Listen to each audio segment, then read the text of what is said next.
အုံနောက်ကိုတောင်10လွာလောက်ပိုင်းလို့ရမယ်နန်နိုဝါယာကြိုးဖြတ်ဆက်နီးပညာဒီဆက်ကလေးကတဖြည်းဖြည်းအောက်ကိုလျှော့သွားတဲ့အခါမှာအစင်းချောင်းဆိုတာမမြင်ရတော့တဲ့အထီကိုစင်းလုံးချောကြီးဖြစ်သွားပါတယ်တစ်တော်ကြည့်နေကြတဲ့သူတွေဆိုရင်ဒါကိုရင်းနှီးကြလိမ့်မယ်လို့ထင်ပါတယ်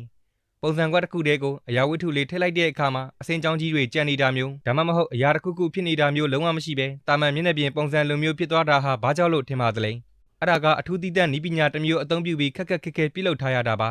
ပုံမှန်ဖြတ်ဆက်တွေနဲ့တုံးပြီးဖြတ်တာထွင်းထုပုံဖော်မယ်ဆိုရင်အလဲတဲကိုအခုလိုပစ္စည်းလေးတွေပြန်ထည့်တဲ့အခါမှာခြောင်နေတာမျိုးတွေတိတာတဲ့အစင်းချောင်းဖြစ်နေတာမျိုးတွေကိုကြုံရပါတယ်ဒါကြောင့်မို့လို့သူတို့ကကမ္ဘာအပားလွှာဆုံးတတ်ထုနန်းကျိုးမြင်လေးတွေကိုအသုံးပြုပါတယ်အဲ့ဒီနန်းကျိုးမြင်လေးတွေကိုတုံးနေတဲ့အချိန်မှာချိန်အားနဲ့တုံခါမှုအများကြီးတုံးထားရတာကြောင့်မို့လို့အပူချိန်ဟာဆိုရင်လေ100ဒီဂရီနဲ့အထက်ရန်ကိုမြင်မာတဲ့အနေအထားပါဒါကြောင့်မို့လို့တာမန်လေထုထဲမှာတောင်မှသွားပြီးတော့ပြုလုပ်လို့မရပါဘူးမီးတွေထောက်ပွင့်ကုန်မှာဆိုလို့ပါအခုမြင်နေရတယ်လို့မျိုးရေထဲကိုနှစ်ပြီးတော့ဖြတ်တောက်ရပုံဖော်ရပါတယ်ပရိသတ်တို့ရောအတော်လေးထူးဆန်းတဲ့အခုလိုနီးပညာနဲ့ပတ်သက်ပြီးဘယ်လိုများတွေးမိကြပါသလဲနော်ဘယ်နေရာတွေအတွက်အသုံးဝင်ဆုံးဖြစ်လိမ့်မယ်လို့ရောတွေးမိကြပါသလဲ